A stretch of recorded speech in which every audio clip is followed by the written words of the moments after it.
부모님은 우리에게 해가 될 말을 하진 않습니다. 하지만 무조건 득이 되는 말도 하지 않습니다.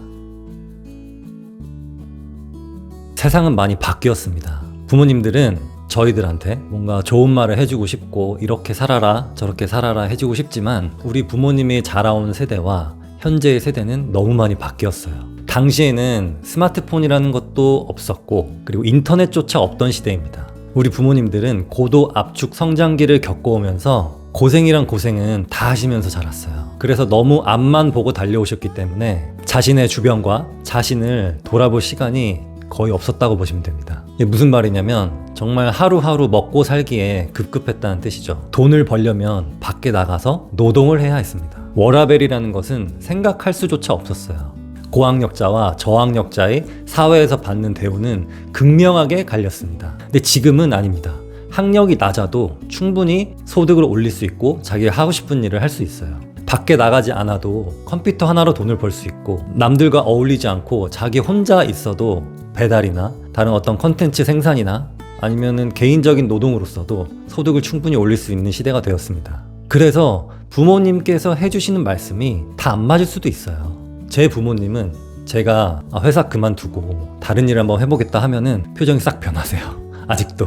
네, 그때 당시에는 회사에 들어가서 따박따박 월급 받고 사원증 걸고 직장 생활 하는 게 부모님들의 로망이기도 했고 자식이 이렇게 되면은 정말 성공한 자식이다. 내 자식은 어디 나가도 꿀리지 않는다. 이런 생각을 하던 어른들이거든요. 예를 한번 들어볼게요. 경상도에서 공부를 잘하는 사람들이 경북대나 부산대를 갔는데 이 친구들은 서울대나 연고대도 갈 수 있었어요. 그런데 부모님께서 멀리 가서 뭐하니? 멀리 가면 위험하다. 우리 곁에 있어야 된다. 이런 욕심 때문에 자식을 부산대나 경북대를 가게 한 거죠. 부산대 경북대가 낫다는 게 아니라 이 사회적인 통념으로 봤을 때 서울대나 연고대가 더 좋은 학교다라는 인식이 있잖아요. 그럼에도 불구하고 부모님들은 따로 사는 게 걱정돼서 내 새끼가 내 품을 벗어날까봐 그게 걱정되고 불안해서 서울에 안 보낸 거죠. 부모님의 말을 무조건 안 듣는 건 좋지 않지만 무조건 듣는 것도 좋지 않습니다. 이게 문제가 뭐냐면 부모님 말에 무조건 순종하게 되면 커서도 결혼을 하고 나서도 부모님의 가두리 안에 갇히게 됩니다.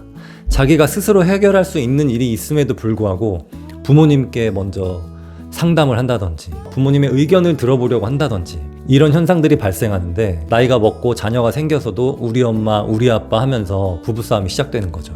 즉 어른이 못 된다는 겁니다. 이거는 부모님의 문제도 있어요. 부모님은 사랑하는 자식을 품에 안고 싶지만 놔주셔야 합니다. 여러분들의 부모님은 여러분들을 놔주셨나요? 그렇다고 느꼈다면 정말 좋은 부모님을 두신 겁니다. 부동산으로 예를 한번 들어볼게요. 제 후배가 있었는데 결혼하기 전에 월세 살면서 집을 전세 끼거나 사두는 게 어떨까? 라고 저한테 물어봐서 무조건 그렇게 하라고 했죠. 근데 그 후배의 장인어른께서 절대 그렇게 안 된다. 무슨 월세냐. 무조건 전세 가라. 라고 하셨대요. 그래서 그 후배는 장인어른 말을 듣고 전세를 2년 사는 동안 집값이 정말 많이 올랐습니다. 그리고 재계약할 때 월세로 옮기고 전세를 끼고 집을 샀어요. 그 결혼하면서 그냥 샀으면 훨씬 더 금전적으로나 시간적으로나 이득을 봤을 텐데 어른들의 말씀을 들어야 했기 때문에 어쩔 수 없었겠죠. 그 후배도. 그래서 그런 선택을 할 수밖에 없었습니다. 부모님께서 인생에 대한 조언 그런 건 충분히 해주실 수 있어요. 우리보다 연륜이 있으시고 경험도 많으시기 때문에 어떤 좋은 말들을 해주실 수 있는 거는 온전히 받아들여야 합니다. 하지만 부모님의 경험도 한계가 있어요. 인간이기 때문에 모든 사람의 삶을 살아본 게 아니거든요. 그래서 부모님의 말씀도 내가 판단해서 아니다 싶으면은 아 그런가 보다 라고만 생각해 두셔도 충분합니다. 특히나 어떤 투자에 있어서는 우리가 더 잘할 수도 있어요. 그 당시에는 유튜브란 것도 없었고 어떤 강의도 없었고 미디어에 접할 수 있는 환경이 아니었거든요. 근데 지금은 전문가들을 핸드폰 몇 번 터치로만 만날 수 있기 때문에 부동산에 대한 정보라든지 재테크에 대한 노하우라든지 그게 우리가 훨씬 더 많이 알고 있습니다. 그래서 부모님 말씀은 참 우리 인생에 도움이 되지만 그렇지 않은 점도 있다. 이 부분을 꼭 인지하셨으면 좋겠어요.